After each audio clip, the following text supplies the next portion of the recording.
Major Gerardo Torres, staff officers, chief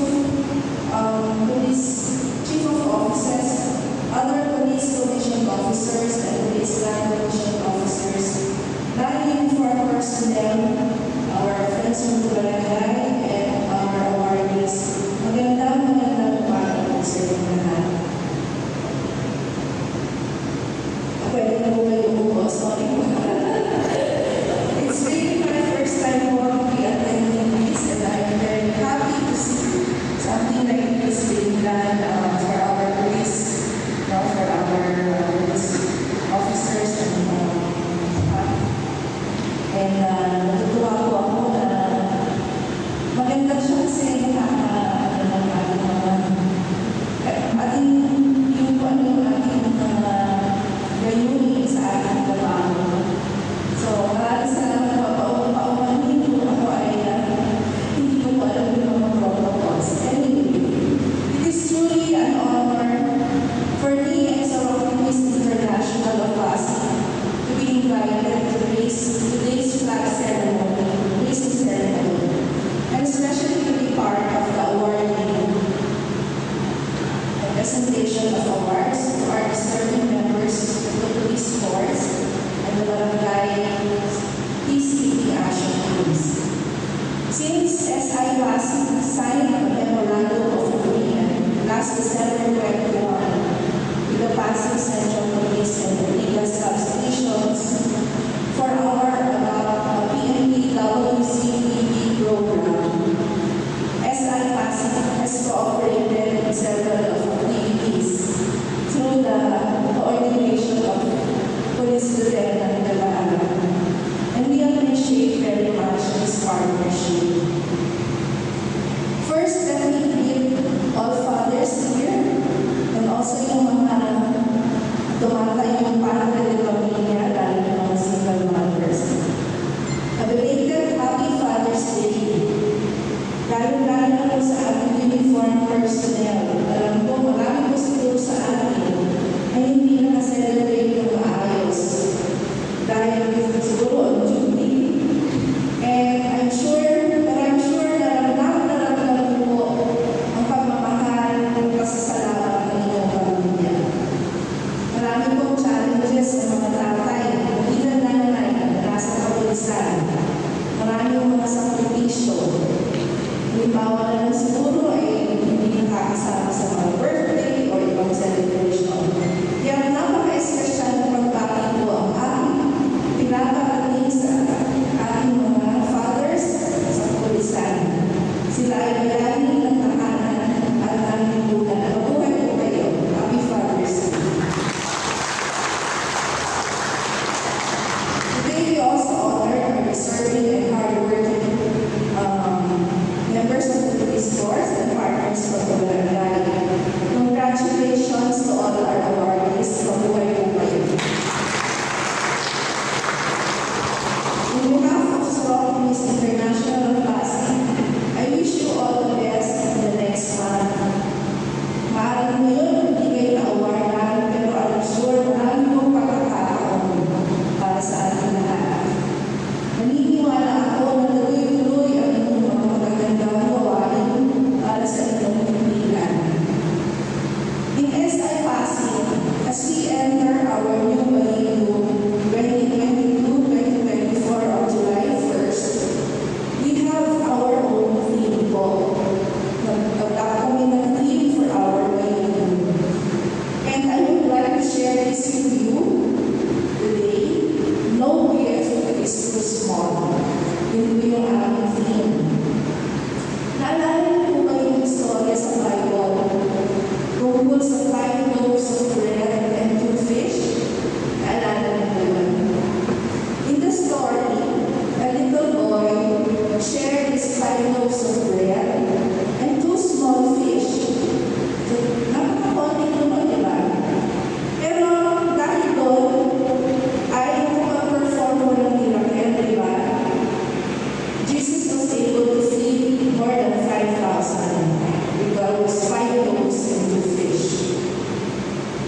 The little boy did not think that he could help with his small contribution. Parang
As Dr. Martin Luther King Jr. said, and I quote, "No work is insignificant.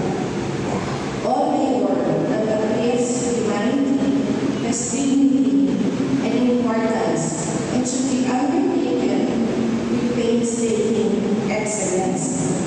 So kahit ano mo yung kalit na trabaho na na-assign sa inyo, pero ang kalit, as long as may dignidad na trabaho, kailangan natin gawin with excellence. I also want to mention Saint Paul. Kasi doon ko nag-aaral yung sa kanila. Anyway, si Saint Paul, Pope Pius XI, acknowledged the achievements of Saint Paul. Sabi niya po, "We did not do extraordinary things, but we did ordinary things extraordinarily well." So yun po, diba? Kahit na anong way yun, pero ginawa natin in a very excellent way, and then God will acknowledge us. Please God, the best way we can as a Saint Paul, by doing ordinary things extraordinarily well. So yun po yung input sharing for this morning. Ulit maraming salamat sa inyong paanyaya sa Solomons at sa patuloy na pakikitulungan at tunayan natin sa bawat isa.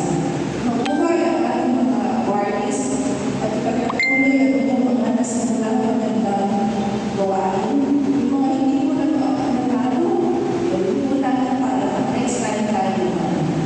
At ating tatandaan, no gift is too small. Actually, pinaalala sa akin ni Police Lieutenant Russell, no gift is too small, especially when it comes from the heart. Maraming salamat at magandang araw po sa inyo.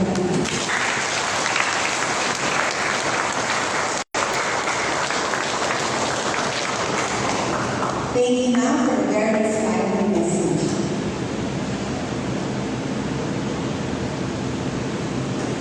At this juncture, we invite our chief police to be assisted by our Pasig City Station Commander, Dr. Rizal.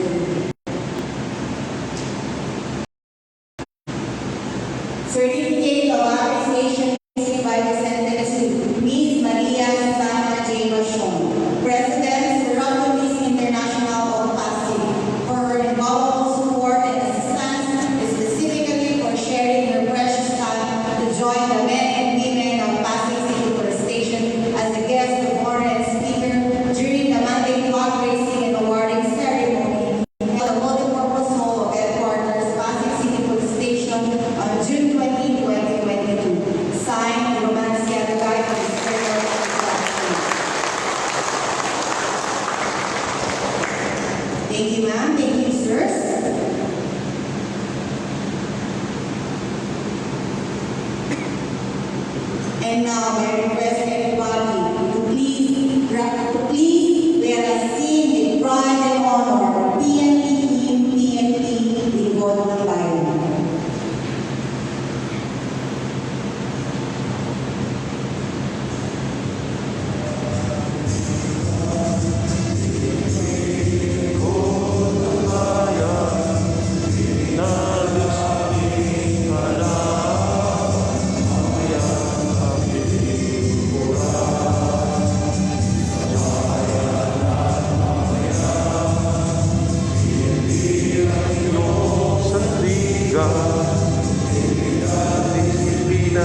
And that ends our program.